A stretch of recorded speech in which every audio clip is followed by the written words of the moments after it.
Once upon a sunny morning, Pip the little gray mouse smelled the most wonderful cookie in the whole cottage. It sat on a blue plate in the warm kitchen, dotted with chocolate chips and shining like a tiny treasure. Pip's yellow satchel bounced happily as he tiptoed from his little round doorway. Nearby, Miso the orange tabby cat was dreaming in his soft chair. In his dream, he was dancing with clouds made of cookie crumbs. Then Pip made one tiny, crunchy nibble. Miso opened one amber eye, saw the cookie moving away, and gave the funniest surprised blink. "Wait for me!" Miso laughed. Pip did not feel scared at all.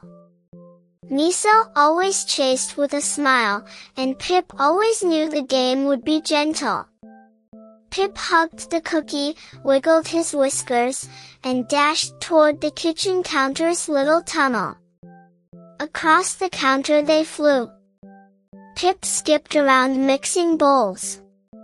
Miso balanced on a wooden stool. A soft puff of flour landed on Miso's nose, and he sneezed a bright white cloud. Pip laughed so hard that his violet scarf fluttered like a little flag. Pip hurried through the cozy living room. He hopped over the blue sofa cushions and bounced across a round rug. Miso followed with springy paws, trying very hard not to squash the pillow mountain.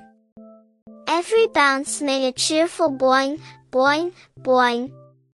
Then Pip found a ball of yarn rolling beside the bookshelf. He climbed aboard, holding the cookie high above his head. The yarn ball rolled gently across the room. Miso trotted after it, laughing as it zigged, zagged, and spun past the sunny window. The game led them into the playroom, where building blocks made a rainbow bridge. Pip crossed first, quick as a raindrop. Miso stepped carefully behind him. One block wobbled, then another, but Miso used his fluffy tail for balance and made it safely across. A tiny red toy train waited on its track. Pip jumped into the first carriage, and the cookie rode beside him. Chug, chug, chug went the little train. Miso ran along the track, waving his white paw while Pip's yellow satchel bounced with every tiny turn. At the end of the track, Pip slipped inside a fabric tunnel under the pillow fort. Miso peeked in from the other side. For a moment, all anyone could see was Miso's striped tail and Pip's pink ears. Then both friends popped out and giggled together. Next came the laundry room, full of warm towels and striped socks. Pip glided down a smooth towel stack like a slide. Miso tried the same thing, but he landed softly in a wicker basket full of clean socks. A striped sock landed right on his head like a silly hat. Pip rolled across the floor inside a loose sock, turning it into a tiny gray sled. Miso padded beside him through a trail of soap bubbles. Pop! Pop! Pop! The bubbles sparkled in the afternoon light, and the cookie stayed safe inside Pip's satchel.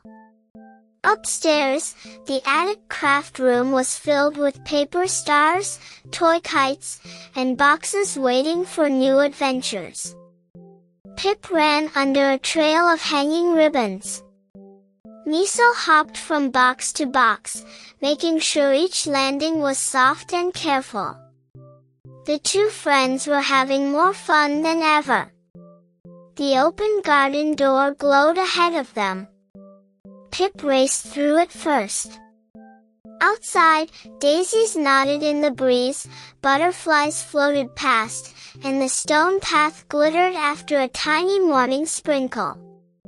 Miso bounced after Pip, leaving little paw prints beside the flowers.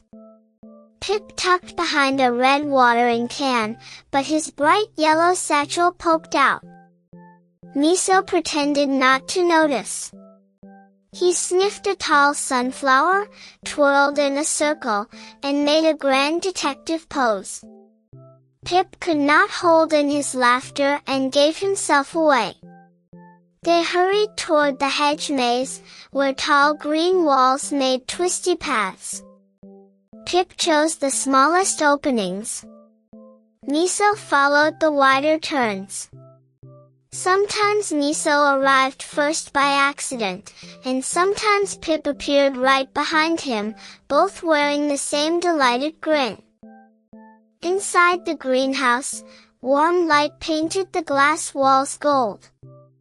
Pip climbed seed packets and slid down a giant curled leaf. Miso hid behind a broad plant, though his orange ears were very easy to spot. A dragonfly buzzed between them as if it wanted to join the game.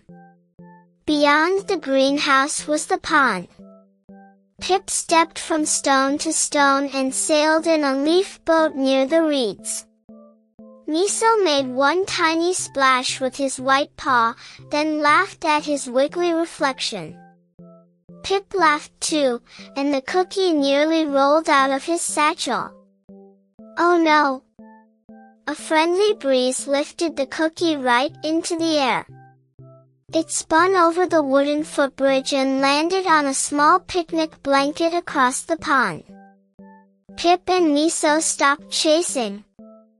This was no longer a game for only one of them. The cookie needed both friends. Pip pointed to the stepping stones. Miso pointed to a long garden branch. Together they made a plan. Pip would guide the way from the stones, and Miso would carry the branch like a little bridge. Teamwork time, they cheered at the very same moment.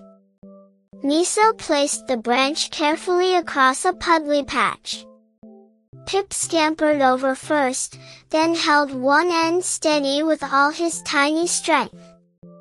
Miso crossed slowly behind him. The branch wobbled once, but Pip shouted, "You can do it," and Miso reached the other side safely. At the picnic blanket, the cookie waited between two bright paper cups. Pip looked at it. Miso looked at it. Then they looked at each other. The exciting chase had carried them through every room, every tunnel, and every garden path. Now they had the best idea of all. Miso used his white paw to break the cookie into two warm, crumbly pieces. One piece was perfect for Pip. One piece was perfect for Miso. They sat under the shade of the old apple tree and took the first happy bite together. Crunch! It tasted even better when shared. After their snack, Pip showed Miso a tiny dance, 2 hops, a tail swish, and a spin. Miso taught Pip a bigger dance, 1 paw clap, a careful leap, and a silly wiggle. Soon they were dancing around the picnic blanket while butterflies made glittery circles above them. The sun began to glow orange behind the cottage. Pip packed the last crumbs into his satchel for later. Miso carried the blue plate back home with great care. They walked side by side through the garden, no chasing needed, because their adventure had become a friendship story.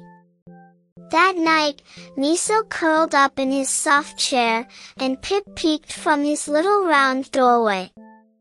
They waved goodnight.